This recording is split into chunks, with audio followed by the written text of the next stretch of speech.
All hail the mighty kings of the diamond arriving. The lines of worshippers wrapping around the siding. Running over the second basement, no time for sliding. The empire strikes back, the battle's been decided. A murderous row of giants, a herd of grown Goliaths. The curve is prone to flying, not even worth a slider. A power pack lineup with punch at all costs. Swishing stadium seats with bombs, all hope is lost. Look at this grin while you crying in the field. We're laughing at your fans, putting a two-seam in your grill. Hey guys, welcome to the lab and another episode of Sundaze with the Clink Room. Today joined by a really special guest today, Coyote Beadz, Tashina Miranda. How are you? I'm good, thank you. Good. Finally, great to have you part of the show. I've been a long time fan of your work. Can you kind of, for people who don't know you directly, could you kind of give yourself an introduction and kind of who you are and what you've done so far as an artist? Sure. A lot of people know me just as Coyote Beadz. I haven't really even done a formal introduction through my account, through Instagram, or for a lot of my clients. You know, a lot of people come across me and don't know who I am or where the face is. So it's me, Tashina Miranda, and I'm Luiseño and Kauai. Here from Southern California. I'm from the Pechanga Reservation. And I currently reside with my husband and our 8 kids in Los Coyotes Reservation.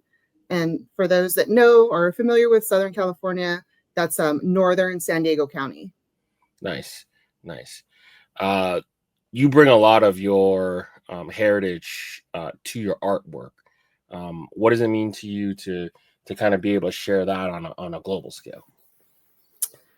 I mean, as far as hats and be able to share it, you know, through the graphics, you know, through the, you know, the context of the design, but also through the beadwork, you know, I feel honored to be able to do that, you know, especially for the Clink Room or for any hat company, because, you know, I don't think it's been really put out there as far as, you know, working with hat companies and beaders. So I'm really excited to maybe be the first to kind of share that experience and that opportunity with everyone, but with other Native or Indigenous artists who are looking for a way to share their artwork or their heritage with, you know, within the communities, our communities, but, you know, on a global scale too, with other communities as well. So it's been a pretty exciting journey, and I hope it continues in the future.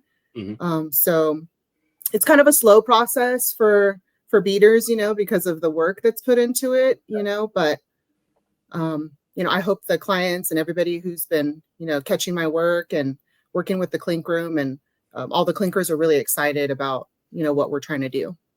Awesome. How did you come up with the name Coyote Beadz? I'm from the Coyote clan. So okay. Pretty much just, you know, and I bead with my family, and I learn a lot of the styles from my family. And actually the style that I do with the hats, the peyote stitch is, you know, was passed down to me from one of my cousins. So, you know, just collectively, we're just all coyotes and we're beaders. So just wanted to share that. And so that's how the name kind of came out. Awesome. How did you become introduced to the Clink Room? Like, what was your first initial kind of thinking of them as a company? Well, as a beader, I'm kind of new as far as getting out there and selling my work or, you know, promoting myself as a beader. I was more, I've been, you know, openly beading and taking customs for about maybe 6 or 7 years now. But, you know, I wasn't always doing that. I was kind of always beading, but it was more just for family or for community or for ceremony, things like that. Not really, you know, selling or allowing, you know, kind of that type of business to take place with beadwork. But then, you know, as I kind of opened up for a couple years, was doing hats, just, you know, my family's hats, my kids' hats, you know, just people reaching out to me. Oh, you know, I just, you know, want to get a hat. And I really enjoy hats. So naturally, when Casey, he reached out to me through my Instagram, and he just messaged me. And honestly, at first, I wasn't really sure. I thought it was maybe like one of those advertisements or something. Right. I thought it was a gimmick. I was like, I don't know. if I should trust this person, only because like even as beaders too, we get a lot of people that will take photos of our work on our Instagram accounts and then approach clients and then try to sell. But really, they're just trying to get, people to send them money for no bead work. So I wasn't sure what was going on. So I took a little time and did a little research first, and then reached back out to Casey, and he was really excited. And for me, the way he really got me was like, it's going to be your design. We're going to design it. We're going to work it for you, but it's going to be, what you want. What's your vision? What would you want to design? And what would you like to bead? So having kind of the open freedom to be able to say what I wanted to see in a hat design and what I think, would help best promote me as a beader, it was a great opportunity and I didn't want to pass it up. Yeah, your hat was the first that I remember that had like a sub option. So like if you wanted to pre-order the hat, you could get the hat as is. But if you wanted to do the edition, there was the added cost to it, and I was so blown away and so shocked when that was done. Can you explain a little bit like that process of having to do the extras for people who chose to add that feature? Because each one of those seemed like they're their own of one because each one had a different pattern and stuff. For sure. And generally, like, with my beadwork, if you check through my Instagram account from my earlier hat works, I did a lot of color blocking style, just because that's what I'm into. I really enjoy color blocking. And so, yeah, once the design came around, we put that design together as an option. He gave me that option too. He's like, you can make this 10 hats. You can do 30 hats if that's what you feel.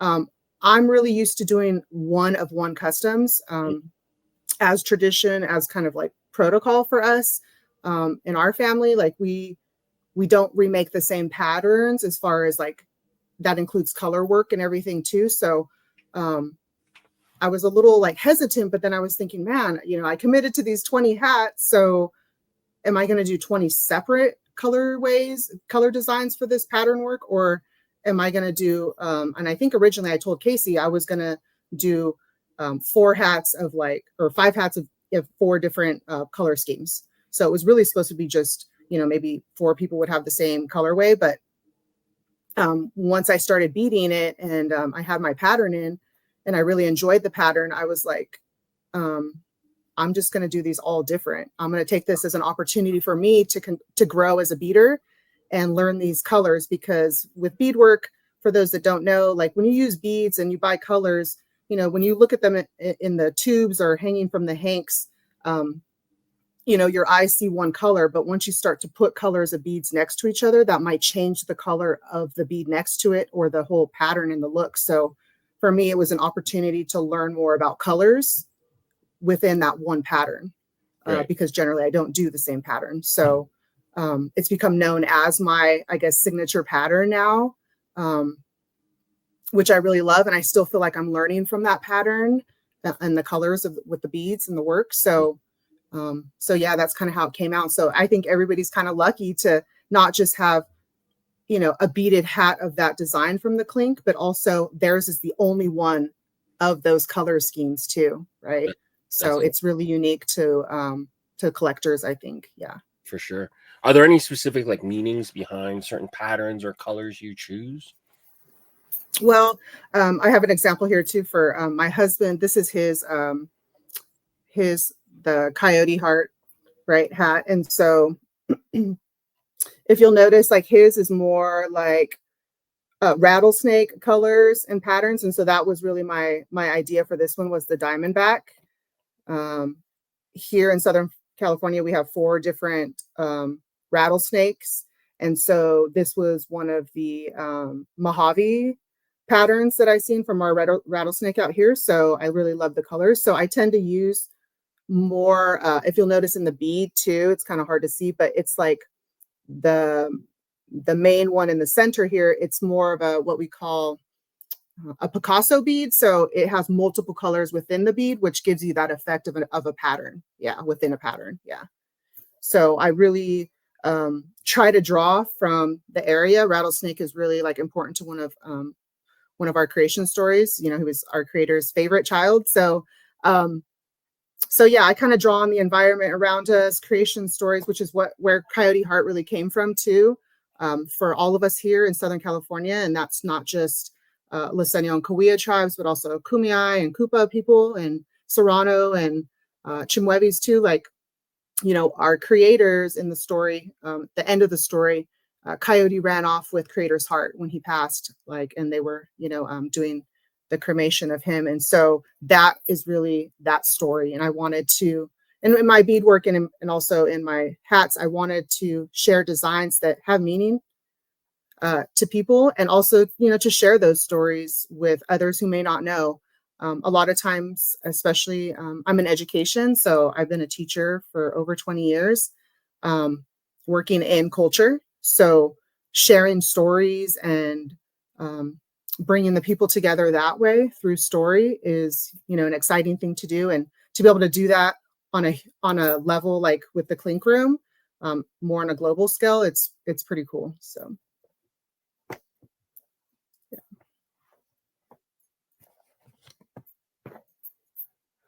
I don't know how I muted myself by accident. Sorry. How did you find the reaction from the community when your beaded option was announced? You mean through the Clink community, or? Yeah. Sorry, through the Clink. Yeah. It was well, you know, for the overall it was great, you know, but it's always kind of mixed as far as when you talk about pricing, right? A lot of clinkers are not used to the price of beadwork. In our community, you know, a lot of people think that I need to charge more. So, you know, that's just kind of where it goes. But, you know, I feel, you know, like with that kind of thing, you know, it's a give and take. You know, I'm trying to provide a service and, you know, what's going to help out the community, but also, you know, try to also benefit the clinkers. So even with my clients as they're learning, because now I've gained a lot of clinker clients who just come to me who want their particular hats beaded. And it may not be, some of the time it's not native designs or indigenous at all. It's just they really appreciate the beadwork. Yep. And so they think it would add something to their hats, and they, you know, they want that extra custom piece, right? They're looking for more.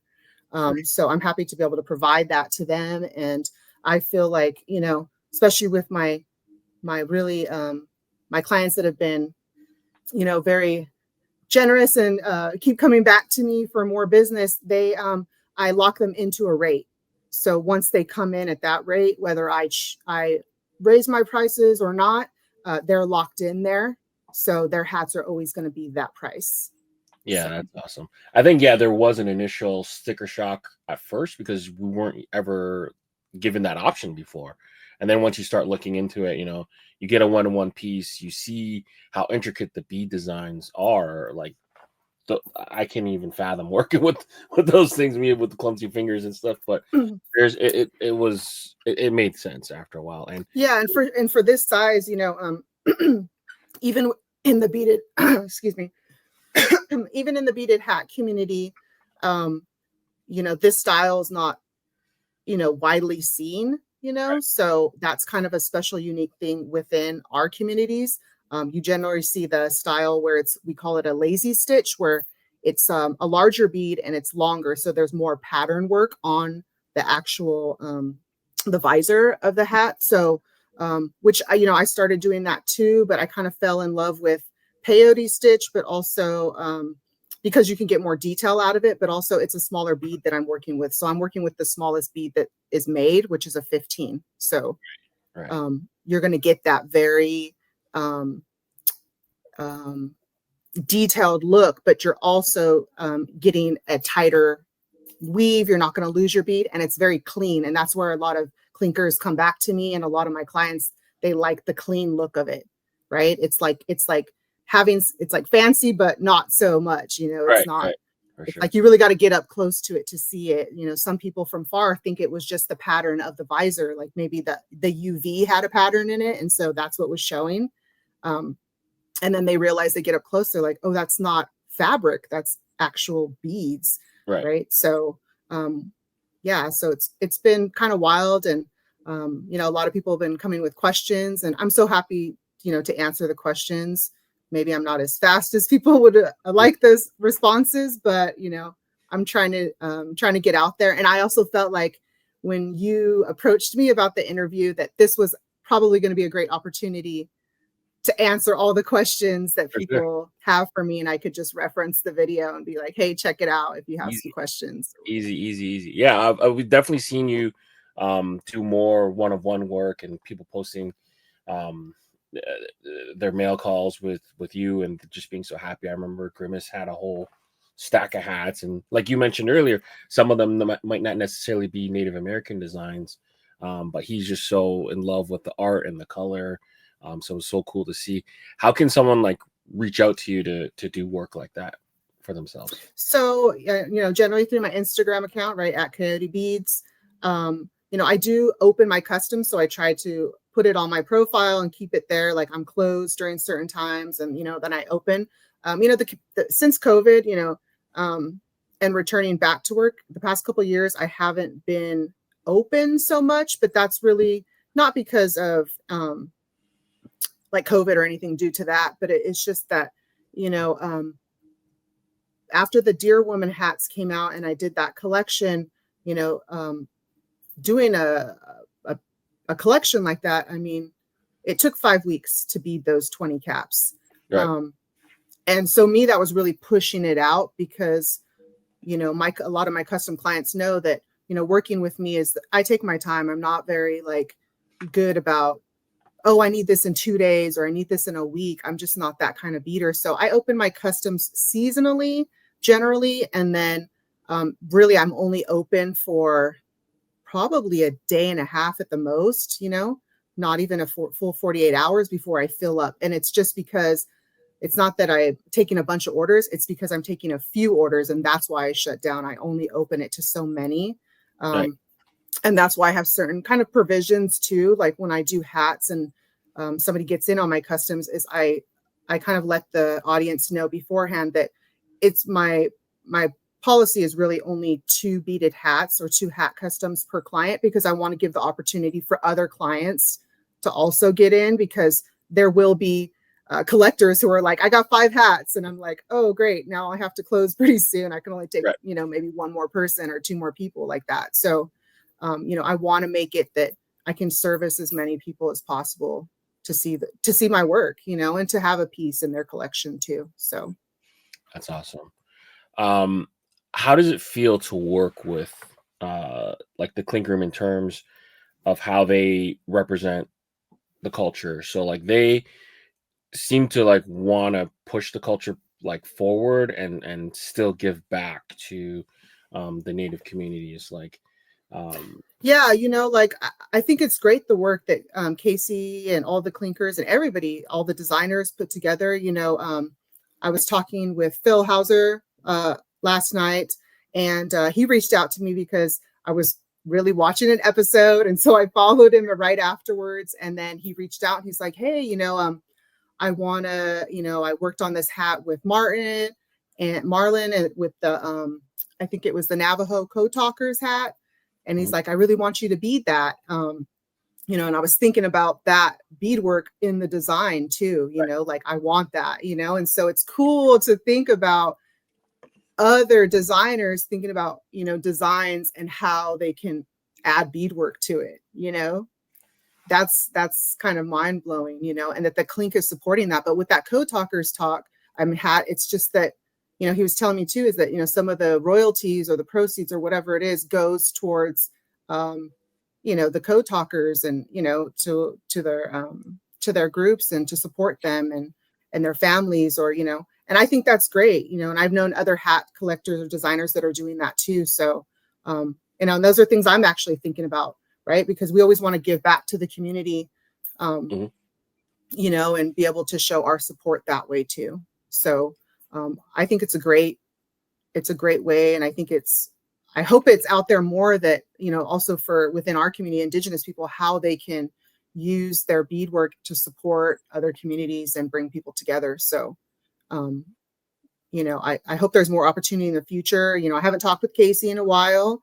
I know he's been really busy in San Diego opening up, and, Yes. Yeah, so I'm really excited about that to go check it out. Hopefully I get to roll down there soon and see what's going on. Yeah, he's got to throw like an opening day party. I think a lot of people would come down. I've always been pitching him the idea of like doing like a Clink Con or something once a year, get people, you know, to show up at the same time. I mean, we're all like kind of connected and united, but we're all like in different areas. But if he were to throw down a date, I think a lot of people would show up for him. Yeah, for sure. But for sure. Okay. Tashina, thank you so much for doing that portion of the show.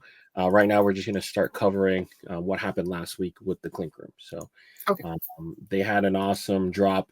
The fresh colorways drop. This was the Yokai Pack. So this was kind of a thematic drop by Taylor, Mr. Dome Pieces for those who follow him on Instagram. But he went through and kind of curated his own Japanese themed 6-pack. So if you do order these, they will show up right away. They are not in the pre-order section. So starting first, we got Smiles and Cries, El Tengu, and Nine Tails. Any thoughts on the 3 hats up on the screen? It's kind of small for me to see here, but you know, I like immediately to me the first hat, the Yokai, really stands out to me. You know, for most hats for me, especially as a beater, I always think about like I like the bold lines and you know the thickness of it, like that shows really well. So I really like the contrast there too between you know the white and the red there with the two. That's the 2 masks, right? Yeah, that's Smiles and Cries. Yeah, so I really like that one. I could just be I really favor red, so that could be that could be me too, you know. So I like the white hat also. It's kind of harder to see the design there. Yeah, that one's badass. It's like a samurai mixed with like a traditional Japanese mask, like a theater mask almost. And then the Nine Tails was actually more in the red colorway, but he chose to bring it back in a blue colorway. So that kind of I like that one too. I think seen that one before. I remember that one. Yeah. But you know, I have to be honest when I look at hats because I was thinking about critiques and all that stuff, and I'm like, you know, all the designers are so great in their way, but I also, in my perspective, I'm like, beats make everything better. So even if the design was kind of flawed, I always feel like the beads tend to pull out things, and that's what I work with colors. So like when somebody's like, oh, that green didn't really show up, well, when I put the beads on, that it will pop out in the design more too. So I really work with the designers to kind of make the design you know speak a little louder too. So that's awesome. Yeah, All right, the next 3 are Ronin's, Phantom Fencers, and Retro Sukunarami. These 3 by 6'5" Bold, 40 Swords, and Gemini Triplets and Unknown. Any thoughts on these 3 off rip? Is that the second one, the center one? That's a lavender or? Yeah, it's a black lavender, and then some richer purples within the design. But the visor and the button are lavender. Yeah, I like that one immediately too. To me, the black always stands out. I think, is that the hat where like if you flip it upside down, it has another mask? No, not this one. Okay. That one was like a samurai and then like a oni, I think. This one I don't think flips upside down. Yeah. Okay, I thought it was the same version of that one. Yeah, but I like the black. To me, you know, always when you use the black, it just stands out so much. Yeah, the mint, and I can't really see it that well. It's kind of hard for me to see. Yeah. That design. Yeah, that one is like a huge kind of pack. They did like a prequel and then the actual design, and then this is like the third version with Gemini. So he's had a lot of success with this like a Sukunarami kind of piece. So yeah, this is overall a really strong Pack, I would say, from Taylor is just kind of his like love letter to Clink fans because he loves Japanese designs. And I love the Japanese designs too. Like I love anything that's kind of cultural and has some representation of some community. I support all cultures wherever they're from. I think it's just super cool to be able to share that, and because people can unite in so many different ways, and these hats create so many conversations with people.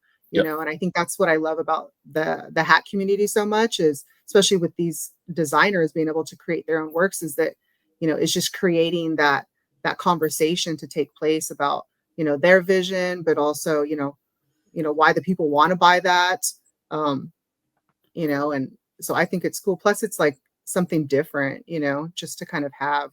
For sure. I really appreciate that, other than seeing the same stuff over and over. Yeah, hell yeah. Which I'm happy to work with, but it's always great to have a fun design, especially these bold ones that so many designers are good at. Yeah. The thing that's awesome about Clink Room hats is like you could be wearing them and someone will stop you on the street and was like, "Hey, what team is that?" Like I've just never seen anything like that. And most times you have to kind of give them a quick breakdown, the Coles Notes version, or the Cliff Notes version of who they are and what they do. But yeah, for sure, definitely a conversation starter and a way to kind of spread awareness. But okay, moving forward, these next 6 designs are the last call. So your final reminder to get your pre-orders in. These next 6 designs will have their pre-orders end at midnight tonight Eastern, and sent off to production. So we got the Bully Beef Eaters by Jason V, From the Rough by CBS Inc., and then Cooler Runnings by Zach. So Soundwave Threads. Any initial things about these that kind of strike you? The first one, I don't know about that. The color, those 2 colors, I don't know. To me, I love red and blue together. I tend to work with a lot of red and blue, and I really enjoy it. And I was thinking about this. I'm not too fond of the hats that have flags. I'm just not a fan of flags in general. So, it's it's a cool, clean design. It looks really good. I don't see any, I can tell clearly what that is. Everything looks proportional. Great work by Jason. I feel like, the grizzly, From the Rough in the middle right there. Of course, I love bears, anything that's going to have to do with some sort of animals, birds, wildlife. I like all that stuff. I think it's cool with the background. Is that I'm not sure. So he's playing disc golf. So it's like a frisbee way of playing golf. So they throw it into that net thing. So, okay. Yeah, so it's those. I'm unfamiliar with that. Yeah, it's a hidden sports reference. Right. I figured, because it seems kind of sports logo-ish too, also. So yeah, he's ready to launch a discus almost. Yeah. So that's pretty cool. I like the grizzly in there. And then the Cooler Runnings. I think that's cool. I like the fun designs too. I think they're fun to work with as far as beading and stuff, because usually a lot of time they have these cool colors, vibrant, these greens or these yellows and oranges, and I love all that. I love bright colors. So I think that's a cool design too. For sure. I can see you going that's crazy a good one. With the lime greens and then the hot red and then the whites, and that would be cool. It just pops. It just makes it stand out clearly. You can see what it is, what it is right off the bat. So I really like that. Yeah. All right, moving forward, we got Summit Flame by Win Studio, Unnecessary Roughness by Creature, Canadian Dad Bod, and the Grimace, and then Crash Chimps by Good Idea Ryan and the Obi-Wan. Anything about these 3 that stick out to you? It's Win Studio, right? Yep, Win Studio. Yep. Win Studio is actually one of my favorite designers. I really like his designs. I love the boldness of it. I can always tell what it is right away. And he does a lot of, I feel, a lot of the wildlife and the birds and stuff. So, I'm always up on his stuff, so I'm always loving to work with it. And I feel like from far, like I really love the fire, flames, everything that has to do with that.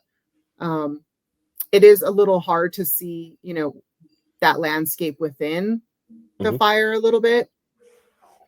But you know, I think it's beautifully done. I like the logs at the bottom. I think that's pretty cool. Yeah. And then unnecessary roughness. I mean, sports. I always feel like sports must do really well. Yeah. You know, in general with hats, right? So that's a great design too. And I really love that last one. I think that's really cool. Yeah, correct. Like I would want to bead that if I had to choose one of the three to bead, I would want to bead that third one for sure. It's always funny when you see like a design that you can almost hear before you see. So yeah, right. You can just hear it like ching ching ching ching, right? So yeah, this is a good trio. Unnecessary roughness is like a funny pun too. So you see like the dog kind of taking out the ref, and yeah, like you said, Summit Flame, always cool. Kind of imagery that Win employs, but yeah, so that's your last call and last reminder to get your pre-order in at a reduced cost before they send these in for production. And Clink had themselves a shock drop. So Circuit City's back with the Clink classic side patch Austin. This design here, kind of Pac-Man-y, Ghost in a Shell design, done in a completely new colorway that we haven't ever seen before. So black and gray with this like lime green and metallic green. Metallic gold and green. Front logo and then a side patch. What are your thoughts on this one? I think it's cool. I like it. And when you said gold, I was like, ooh, that makes it even better. Yeah. To know that stands out like that. I love lime green. And I also love the gray too. I just feel gray and black, but especially like set up like this with the side patch like that, it all comes together. It looks beautiful. So I hope I get to bead that. I hope somebody buys that. Yeah, this design always sells well. Circuit Spirit. Let me see if it's still available. But yeah, just they've done this probably 1, 2, 3, 4, 5, 6. This is the 6th time they've been back. Yeah, half the sizes are sold out already. So if you want this, it's as of recording Saturday morning. Still a couple sizes left, but yeah, this was one of the most popular designs, I would say, in the Clink Room. And then, all right, so now moving forward, we have the Critz. So the next 20 designs you'll see are going to be up for voting starting tomorrow. So if you see any designs that you want to see hit the pre-order store, make sure you guys vote tomorrow early and often in the Clink Room stories. So today we're starting off with Heather, Lella Lorna, with a crazy ghost lady here. What are your thoughts on that? I love it. I love anything that has to do with horror, Halloween. Like I'm into all that stuff. So I know, like in talking with Casey about hats and like designing and some ideas and stuff, because we have a lot of of our stories that have to do with scary like shamans and just different things. And so he tells me about like gore we don't really do that, or we don't really so yeah. Like this is kind of close as you're gonna get in some of the cases like that. So I love it. I think it's super cool. It just jumps right out at you, right? It has like some movement to it. So yeah, I think this one's really cool. If it would even had some like glow in the dark in there, I think that would be really cool to see. Yes, use some of that white to kind of glow in the dark. Cool. Yeah. So this is apparently based off of some Latin American folklore. So yeah, La Llorona. Yeah, it's in the 1970s. This is crazy. Warning of a troubled mother, social worker, and her own kids. Okay, cool. I need to get that. Yeah. Cool. All right, good job, Heather. Moving forward, number 2, we got Trick or Treats. Oops. Oh, nice. Trick or Treats. Flanagan and Jake teamed up with this one. What are your thoughts here? Yeah, I love Flanagan Studios. So I love the boldness and the lines, and I know that once this is produced and with the embroidery, it's going to be so amazing.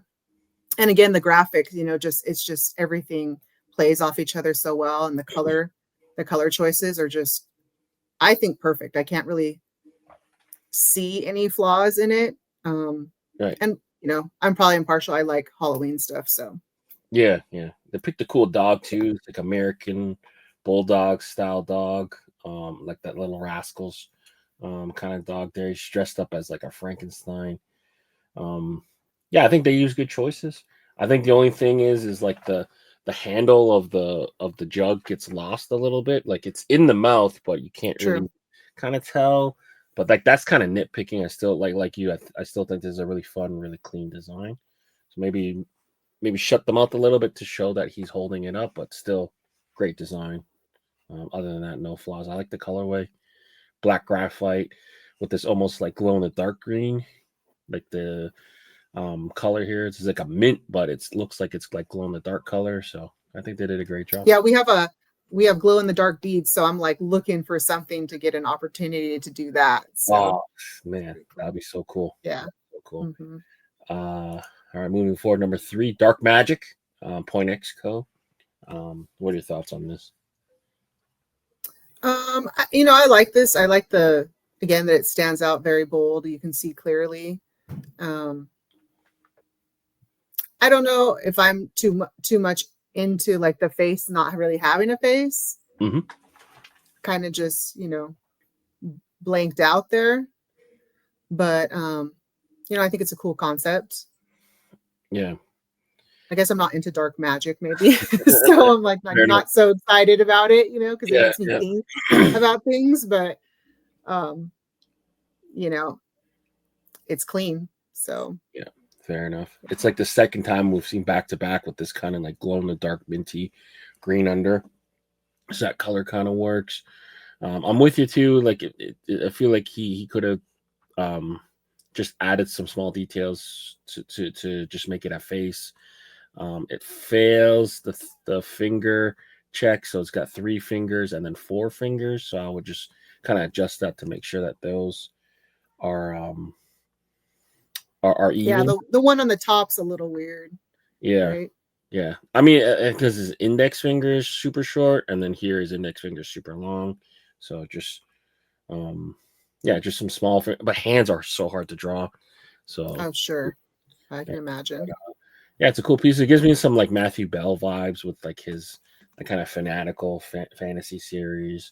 But yeah, Dark Magic, good job, Point X. Number 4, we got Comeback Kid, Soundwave threads. So I think this is based off of the Tasmanian Devil trying to hold on. One of those extinct animals. They're using the DNA to bring it back. So I think this one tells the story. Tanzanian tiger, that's what it was. This was. Do you know what region that is? Because I mean, it seems like. Or it's a Tasmanian. Sorry, Australia. Oh yeah. I was gonna say it is some indigenous culture somewhere that it's coming from. Yeah, so just kind of like the outline of it with the dots and everything and the color choices. Yeah, I think he definitely tried to bring in some like Aboriginal art elements, but basically the Tasmanian tiger went extinct in the 30s. So I think they're trying to bring it back with the use of DNA. So that's why he's kind of got the. That's why they got the DNA in there. Yeah. So it would be crazy in our lifetime to see them actually bring it back, because I think the last one died in captivity, and they have some like black and white video of it from way back in the day. So this is kind of like a cool kind of throwback, and he did a good job of trying to reference the indigenous Australian art, I think. So yeah, I mean, I like the color choices of the design. I wonder about the hat. Maybe a different color could have made that stand out a little bit more. Because I feel like it kind of gets lost a little bit within the design because you have the outline. So the design itself within, it's kind of, a little like muddled. like a red or something, maybe to kind of bring it up. Because I know they did the white to kind of help break it free from there, but yeah, it's a little bit hard. I wonder what the other color choices might have been for the cap. Let me see if he posted it. Oh, he posted a black version. And yeah, he posted a black version. And then that one definitely. Anytime you use a black crown, it helps push the logo forward. So I think, and that's what I'm wondering, if the black might have pulled in the center to make the black stamp so you could see it better. Mm-hmm. You know, so yeah, definitely. But good job, Zach. Moving on, number 5, we got Bright Mind Raphael, coming with this skull kind of gem. He's pulled off one in the past with I think a Kong in this kind of style. So this time returning with a skull built out of geometric shapes. What are your thoughts on this? Well, you know, skulls do really well, I would assume. You know, probably a big selling point. You know, for a lot of designers. You know, I think the skulls are cool too. It's so hard to make something original and different. You know, because there's so many out there. But you know, the thing about like with the Clink Room is, you know, the embroidery is just outstanding. So it's like, even when you see a 2-dimensional design like this, you know, a flat image, you know that, you know, even though you see it like that, it's not going to look like that once you get it, all the layering. And then, you know, the way that the threads are laid down is just going to change so much. So, you know, I feel like the stars are a little bit getting lost in there. Like maybe there has to be an outline of them too or something. Yeah. Or even pulling it away, just give it a little negative space. From the design. Mm-hmm. Yeah. But maybe it's supposed to be like a reflection of the diamond or something too. So it can't be too far pulled away. Like it's not stars really. It's just the glimmer. Yeah. I don't know what you would have to do. Maybe use like a brighter take down a little bit of the whites within it so it does shine brighter maybe, but it's tough with the limited color palette. But yeah, I think you did a great job. Yeah, for sure. Number 6, we got Shinobi Kong. Flanagan and Mr. Dome Pieces teamed up to give us this kind of animate out Kong. What are your thoughts on this?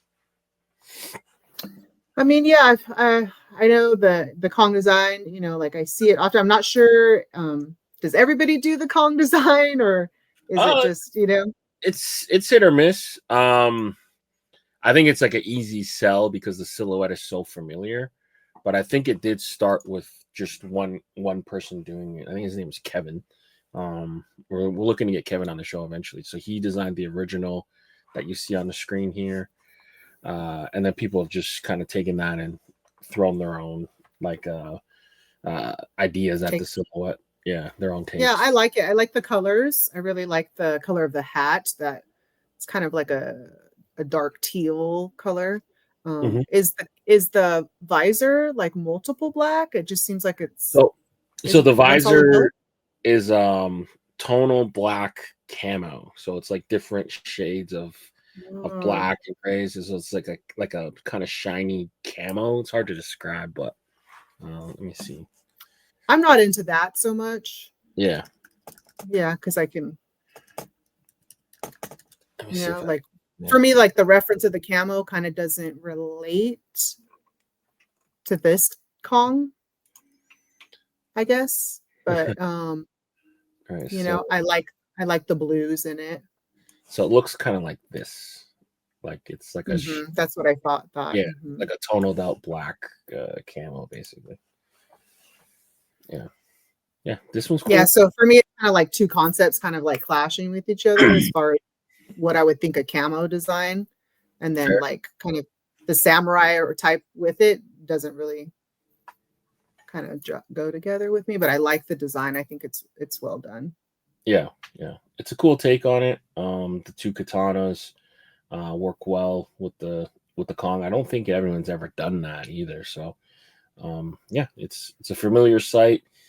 I'm with the two on the camo. If you would have just went simple black, that would be awesome too. But I know some people love the camo. So yeah, Good job, guys. Moving forward, number 7, we got the Cone Kid, Buenos Biscuits, bringing us this kind of pine cone mascot. Ready to play baseball. What are your thoughts here?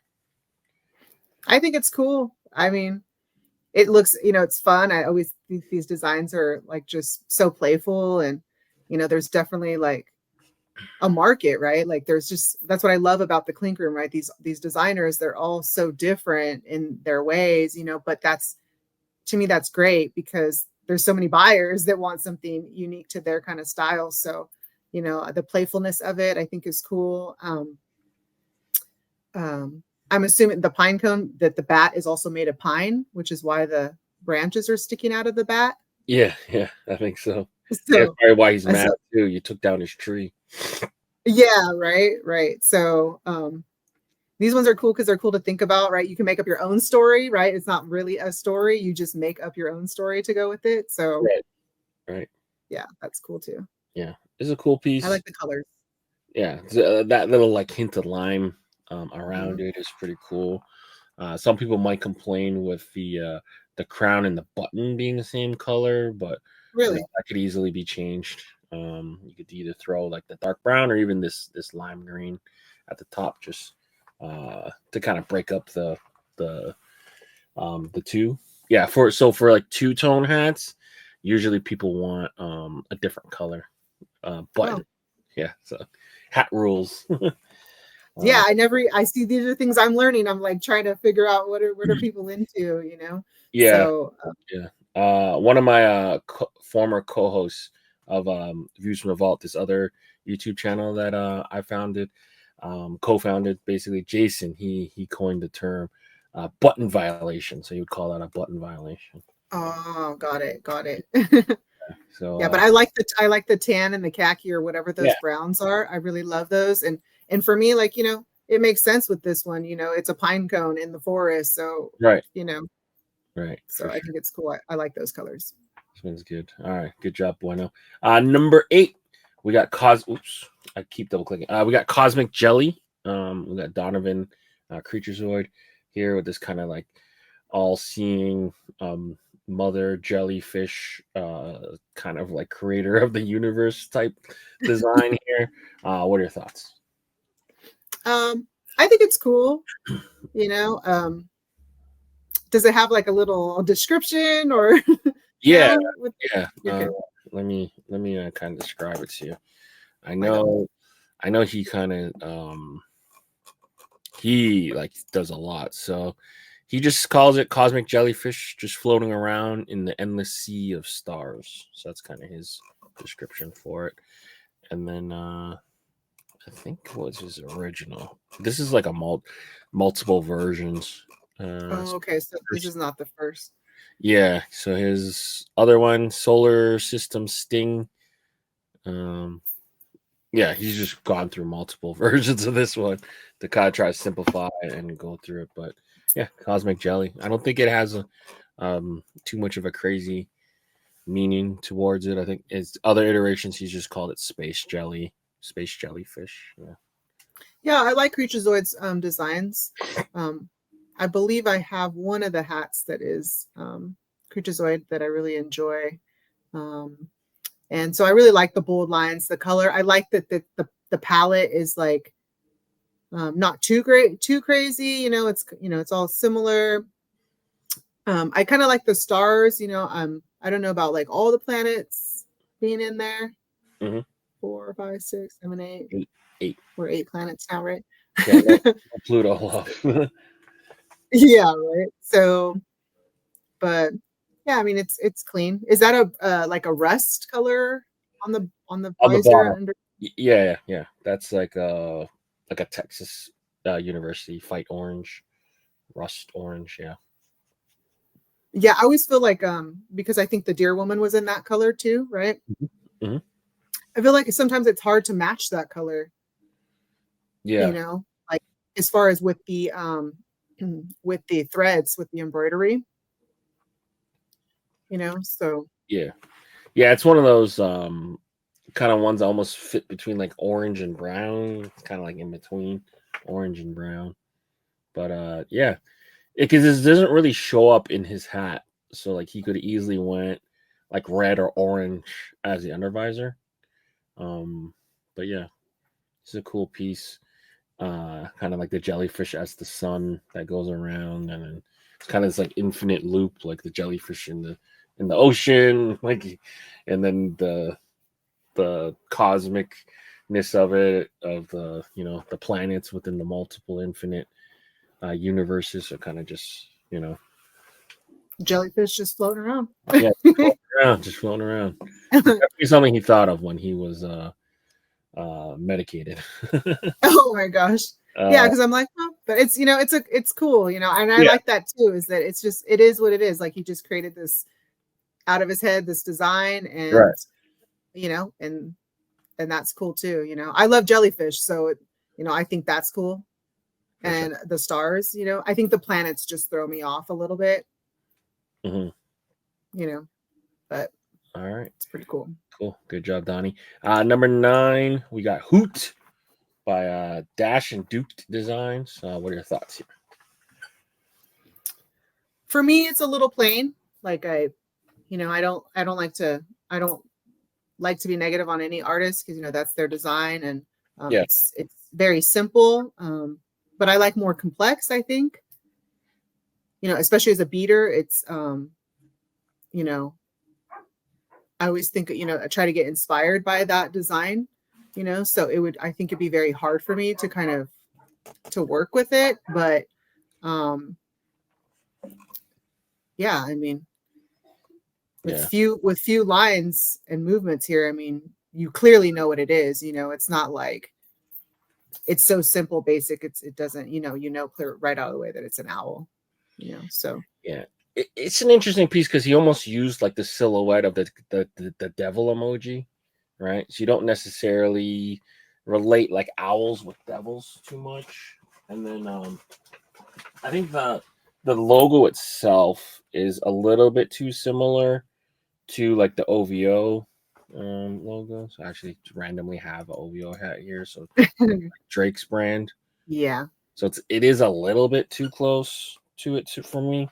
He basically just took like the head and just the head of it. reworked Yeah. it. So, unfortunately, to me, it kind of is too close. But it is a cool piece, I just think it's not unique enough to kind of pull off. I worry a little bit of like the legal aspects of. Yeah, it's like it looks like a stamp to me. Mm-hmm. Yeah, like I can see that. But cool attempt for sure. Dash and Duke, or Dash and Duke. Sorry. Moving forward, number 10, we got Hat Trick by Cap and Dogs and Levi. What are your thoughts here? I like the colorways. I think it like stands out pretty good. This is hockey, right? I'm not I'm not too familiar with hockey. I know down here, but I think it's it's a cool design. I feel like there's a little extra, maybe a lot of blue or that light blue kind of coming in. I feel like it's a little too much, because it kind of draws your attention to that space right there. And before I kind of lead over to the puck itself. So immediately when I looked at it, I was like, what's going on right there? Right. But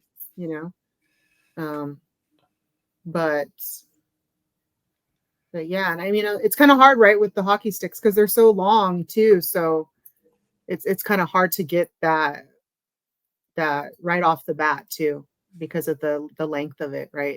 It seems a little short. Yeah. So for as a resident Canadian, I have to explain a little bit of the hockey rules to you. Basically, a hat trick is anytime a player scores three goals in a game, so they call that a hat trick, and everyone is not legally bound, but societally bound to throw their hats on the ice. When they throw it. So yeah, so anyone scores 3 goals, you're supposed to throw your hat on the ice. So I don't know where the tradition came from. It's just something that's always just been done and not questioned. So I feel like it's like it's like a cool like kind of like history thing that they're trying to tell, but it doesn't actually have like either the act of scoring the goal or the hats on the ice. So I think Yeah, so it's a little, the context is lost a little bit in the yeah, design. Yeah. yeah, Yeah. a little bit. Like as logos go, it's cool, you know. H, it forms an H basically for the hat trick. Right. Clink is a little bit, you know, devoid of letter logos. I think it's hard to even vote them in too now, like with some of the super complex pieces of art that we see now. Like letter forms don't stand out, but I think letters are some of the best hats there are. You know.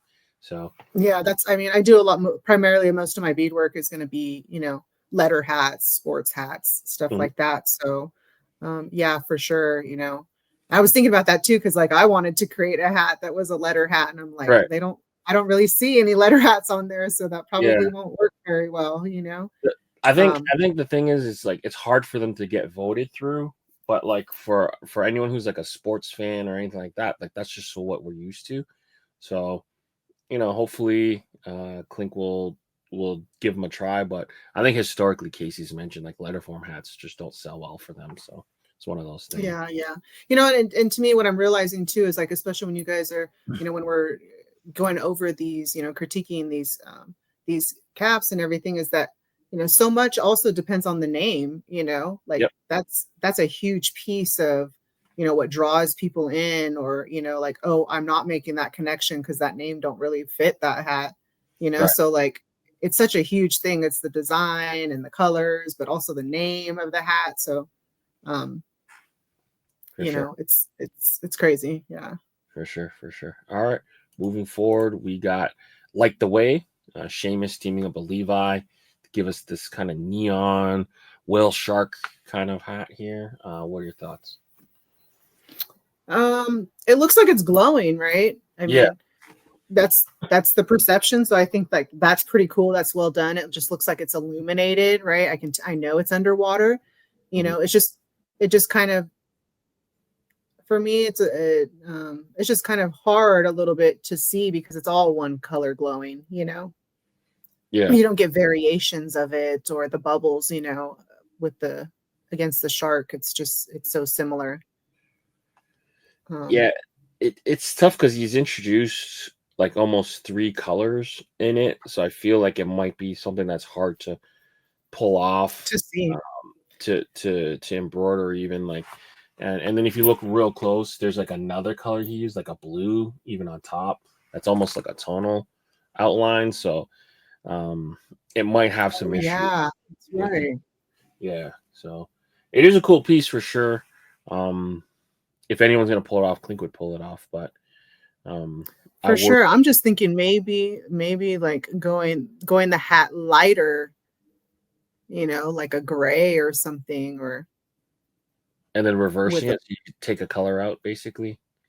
yeah, Yeah, for sure. Because it is really hard to see. You know, from far you can tell, but you know, it's just a little bit difficult. But I like the concept and I like that it looks glowing. for sure. For sure. Yeah. Yeah, like putting it on like a gray palette might neutralize this kind of blue that they used, and just have that as a negative space to kind of let it breathe a little bit. That could be one of the options. But yeah, Mhm. cool piece, Mike and Levi.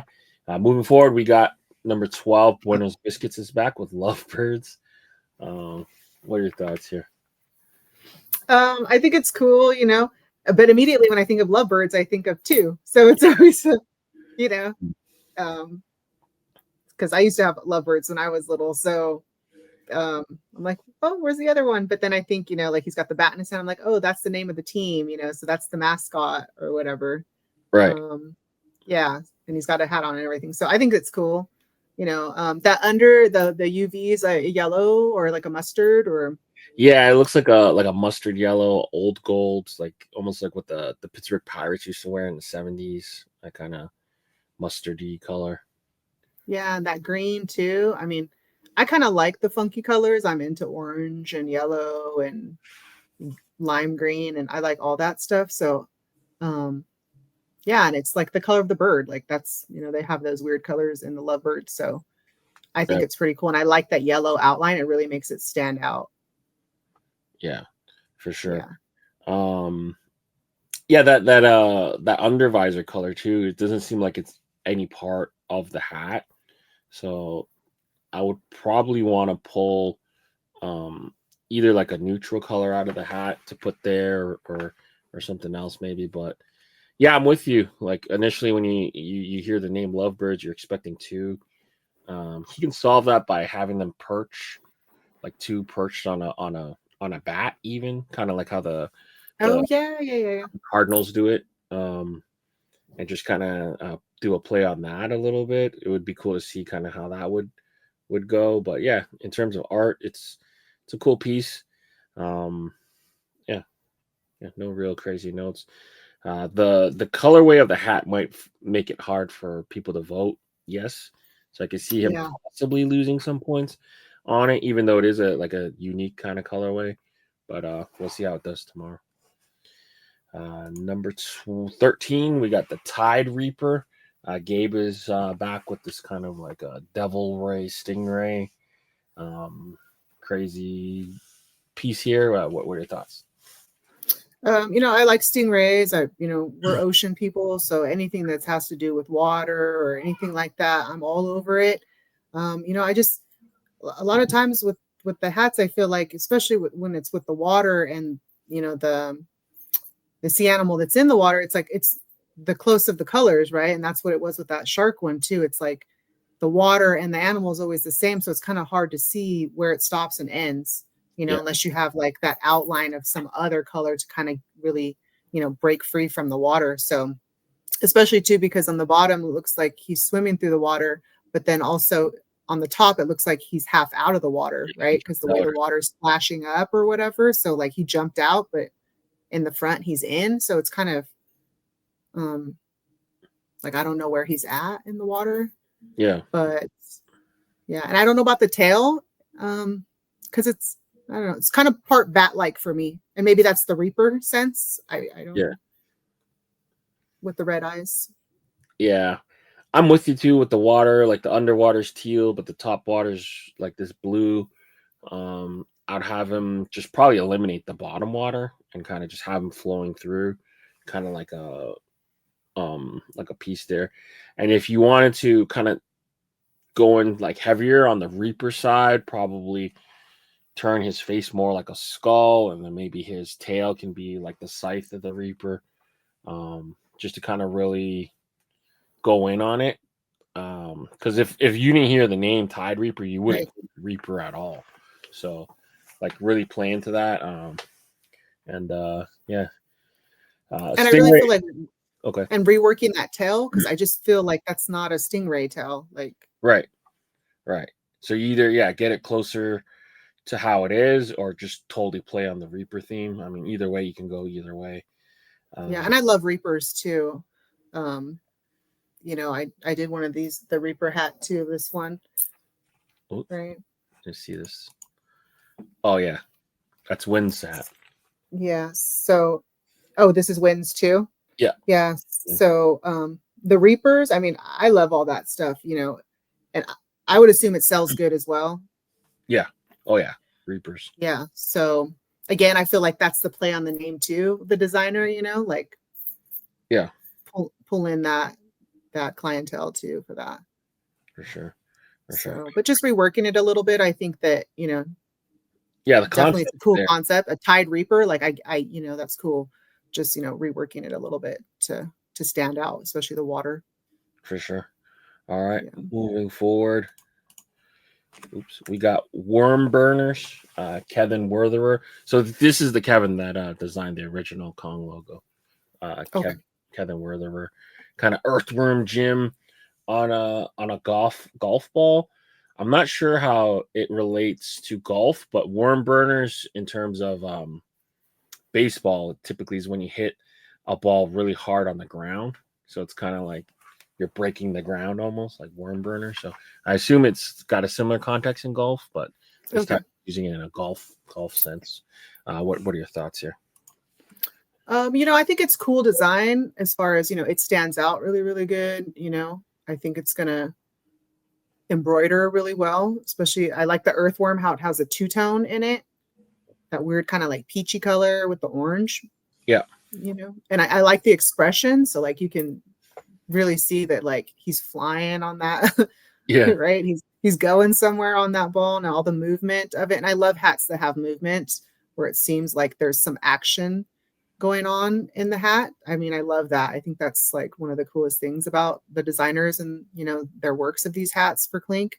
But again, like sports, I feel like that it's just going to hit to such a huge crowd of people. So yeah, I feel like it's good when I like the color choices. Yeah. For the cap. Mm-hmm.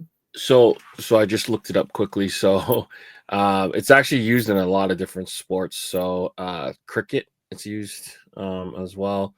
And then in golf, it's for when the ball never really gets a few feet off the ground. And then in baseball, basically you hit a ground ball so hard and it wakes up worms laying below the surface. So that's pretty cool. For me, the color choices, because like the fire and then the worm itself doesn't really have a lot of contrast from the crown, I probably would have opted to do like a super dark green or even a green or a blue. Well, the blue would infer that it's in the air, so I'd probably go for green. So that way it kind of just tells a story of like it was hit into the ground or next to the ground or whatever. And then you could just flip these kind of action lines to white off that like darker background to kind of just really show that it's like the shot's on fire, and then you can kind of get the worm there. But yeah, it's super funny. Cool piece. Golf pieces don't always vote well, so we'll see. This is still like funny enough that I hope it makes it. It's just a cool one. Yeah, I like the worm. Like I don't know what it is with. I think I used to like worms a lot when I was younger, but but yeah, I like the earthworm concept. I think that's cool. Yeah. I hope to see another earthworm or something out there. I think it's pretty cool. For sure, it's super fun. And he's got a little shirt on. I just realized. Yeah, like he went to work or something. Yeah, this is an awesome one. It reminds me of Earthworm Jim a little bit. It's cool. Number 15, we got Survivor Kong by Sierra and Hines. What are your thoughts on this one? I love Sierra's work, so I think this is pretty cool. I like this Kong one because to me it seems different from maybe the other ones I've seen. That I like that the Kong's got this mask on that actually, to me, shows the Kong face. Like I can tell that it's a Kong. Yeah. Right. And the mask is really accentuating that bone structure of the Kong. So, I can really, I know what it is clearly. And I just like those, whatever those things are on the side. I think that's cool. Yeah. It looks like a prehistoric, like scythe. Yes. Yeah.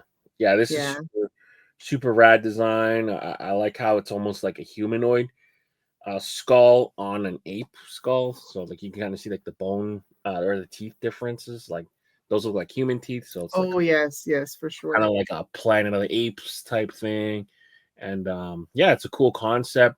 And I want to give a special shout out to Hines and Sierra. So I was a part of a hat many years ago with Tony, my business partner, and he did kind of a Reaper Kong, and they reached out and said, hey, our concept is kind of similar to yours. You guys have any issue with us dropping this one? And seeing this doesn't remind me at all of a Reaper Kong. So they got clearance from Tony and I for sure, because this is totally different. So shout out to them for actually like knowing the history of it and kind of reaching out to make sure that they weren't stepping on any toes. I think this is a great piece for sure. Yeah, I like those little additions of the red. Mm-hmm. Yeah, like in there, like lines or like straps almost. Yeah, like I think that's really cool and clever, just to kind of add that extra, So I think that's really cool, and I like the blues, and with the red, it always looks well. It always looks really good. His mask is almost like shaped like an arrowhead too. That's pretty cool little thing. Nice piece for sure. Moving forward, we got Trick by 14.8. Kind of like the skull hidden in a jack-o'-lantern. by Neil. What are your thoughts here? I checked this one out. I seen this one, or I like it. Right. Again, I like the Halloween. I like all the concepts that are really kind of around that. I love orange. I think it just, it always stands out. Yeah, I think it's really cool. Yeah. The skull to me is different, it's not this regular skull that you're always used to seeing all the time, right? Especially when you're looking at the mouthpiece there. Yeah. So sure. Yeah, that's cool. These almost look like beads too. Like the skull's got the hole in it. I can just picture this kind of like a split bead too, almost. So it's kind of cool.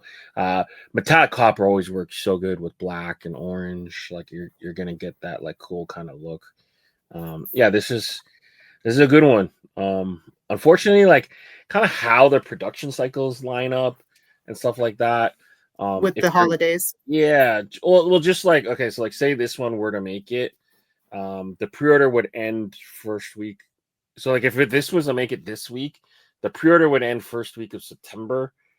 And then just with the production, the way it lines up, you're not getting this hat till, let's say, mid-January, February. So you're kind of far away from Halloween. So we'll see if there's an appetite for it. Yeah, it's so hard, right? And that's what makes it so hard, is because too is, you want to think about those things, but also, like if you submit it or in something, and it makes it to the morning crits and it's too early or not close enough to the season, then you're not going to get the votes. Exactly. You know what I mean? So it's like, it's so difficult, but you have to, but then you have to rely on those clinkers who really just, love the Halloween stuff like I do. So I'm going to buy it anytime that you put it out there, because when it comes time for season, that's all I'm wearing that month. You know what I mean? Exactly. Is those kind of hats, I have one of my favorite hats that I ever beaded was one just like that. And I think I got it probably way later. Right. But this one was like, I love this one. This is my favorite. This is my favorite one. That's so badass. So yeah. And the oranges in here, they're like shiny beads. You can't really see, but you can kind of see the shimmer there a little bit in it. So it just makes the flames, like it just stands out. And so this is my all-time favorite one that I beaded. And this design, but like, yeah, I might, me myself, I might wear it only during, the holidays or whatever, but my kids will wear it all year round. They don't care. Yeah. That one's an awesome. They love that stuff regardless. That's Camp Stories by Creature and Levi. So yeah, this colorway, and it's very similar to this, Yep. Whereas yours is the two-tone. This is the mono version with the visor flipped to the bottom. So we know it's going to look so cool when it is. For sure. All right. Moving forward. Oops. Number 17. We were just speaking of Creature and Donnie. He's back again. Ravenous. What are your thoughts here?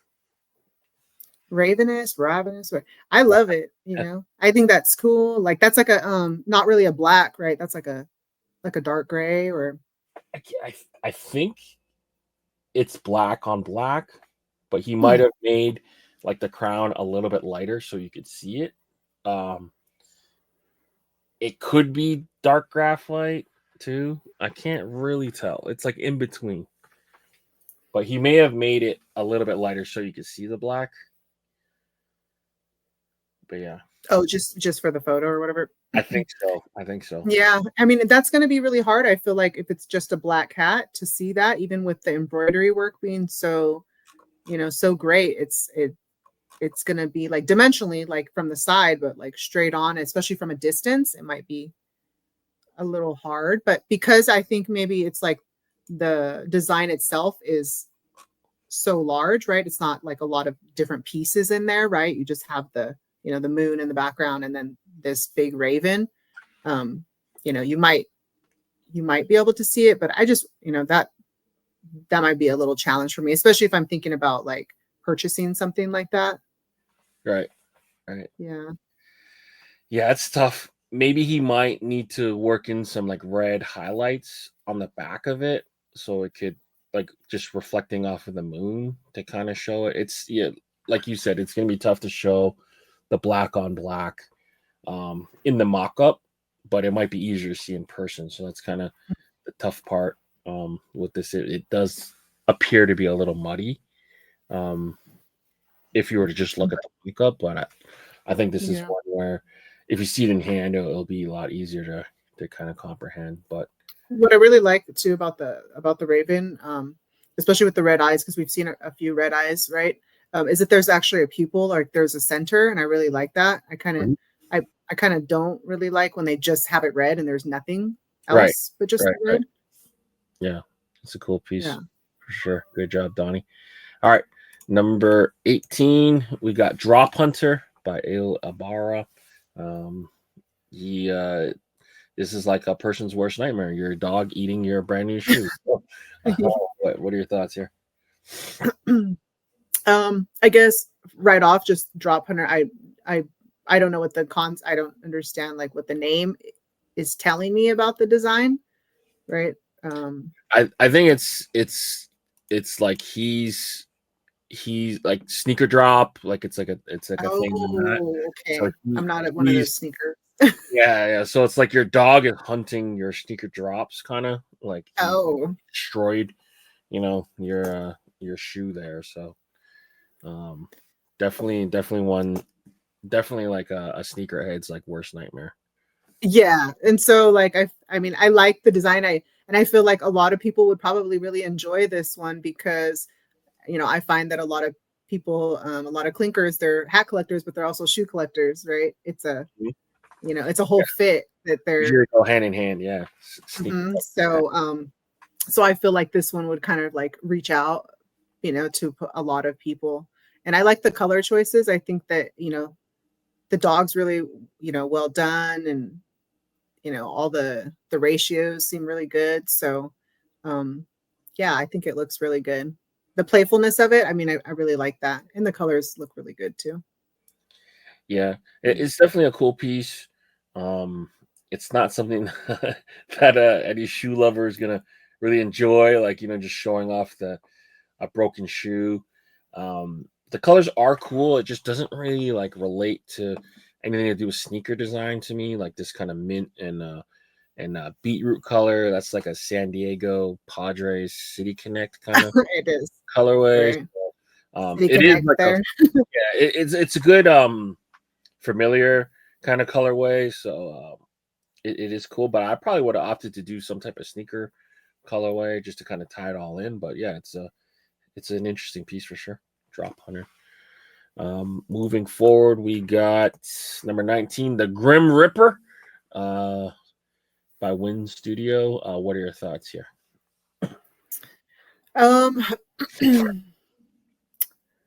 Well, I mean, when I'm trying to think of like the skull and what the Reaper is doing, it's golf again. Yeah.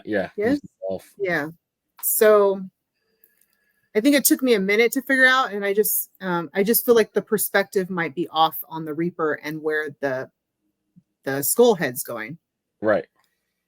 So it just seems like his positioning it might not be like that if he were hitting it. So for me, it's kind of they're two separate designs in one.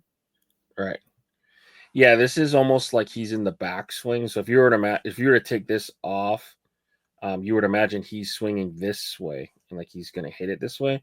Whereas the perspective's telling me almost he should be in the other part of it.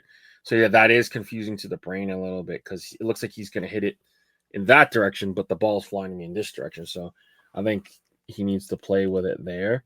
But the concept's interesting. I mean, a Grim Reaper playing golf. We'll see how well it does. But yeah, I'm with you. I think the perspective should be flipped almost, where he's he's about to hit you or like he's in the follow through. But I feel like the perspective is backwards. But yeah. All right, moving forward. Number 20, Pumpkin Spiked, win again. Kind of playing on the pumpkin spiced latte kind of things, but this one's pumpkin spiked. What are your thoughts here? I will be voting, and if it makes it, I'll be buying this one because I just, I love it, and I it's the colors, it just stands out. And that's what I love about the hats and, the designers is, the colors that they're putting together in these designs. I mean, you can do these designs and right, they're not getting voted because the color just doesn't work. Right. But, and you put something like this, and I would think this is going to make it, I love the lime green. Yeah. Of course the skeleton in there. And then, I feel like it just reaches to a lot of people.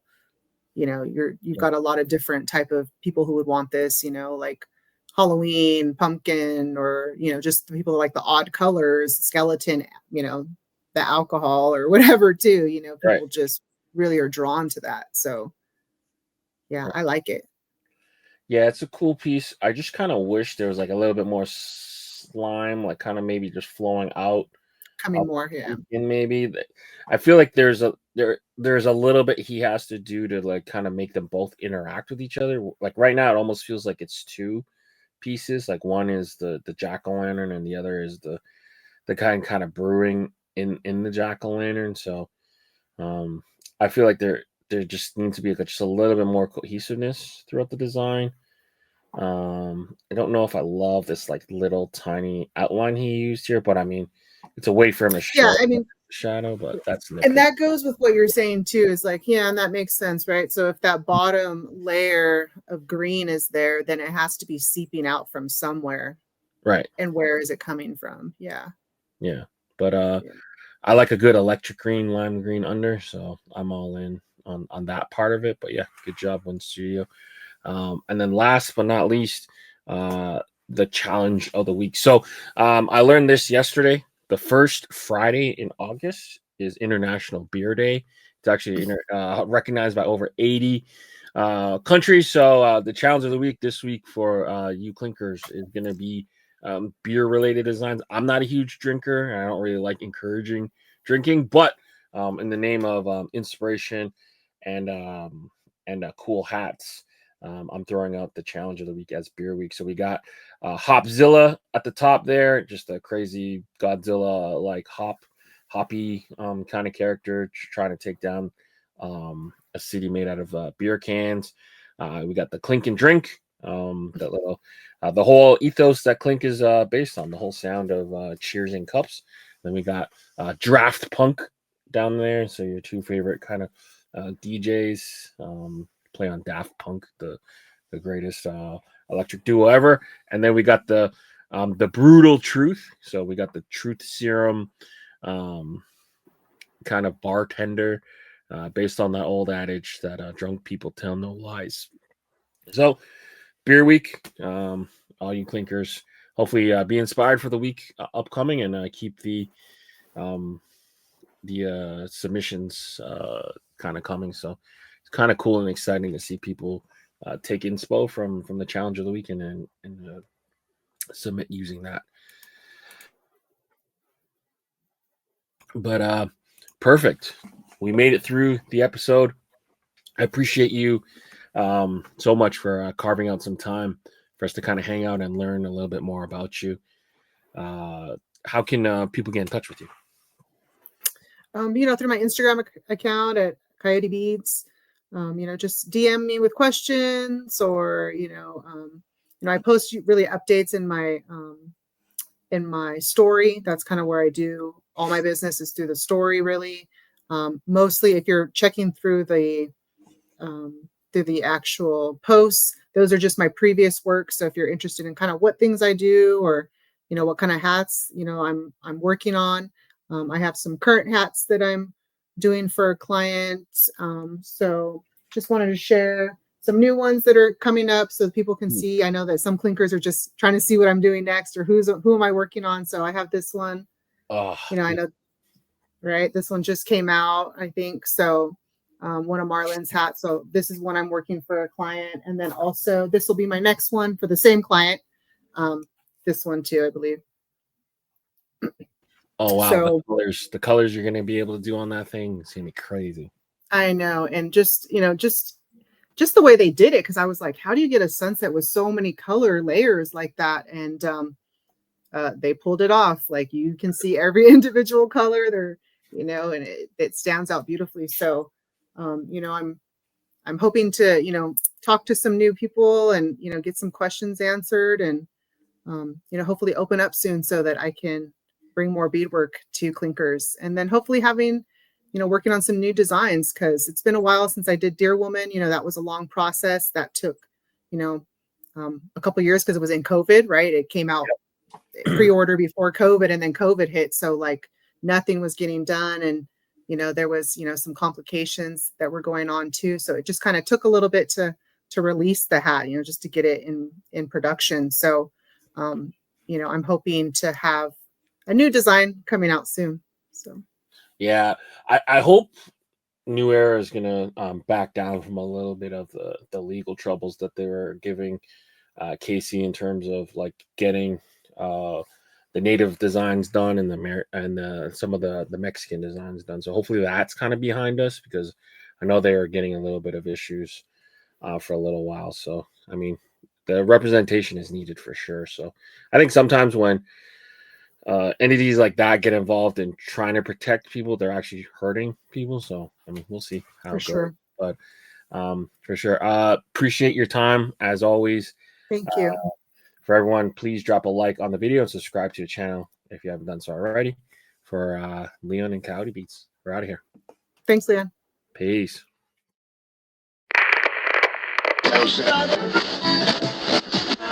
Eternal damnation. You're at the end of the world as you know it, my dude. Time is up and you out of mood, so what will you do? It's the BP mercenaries not here to... Brought to you by VFTV.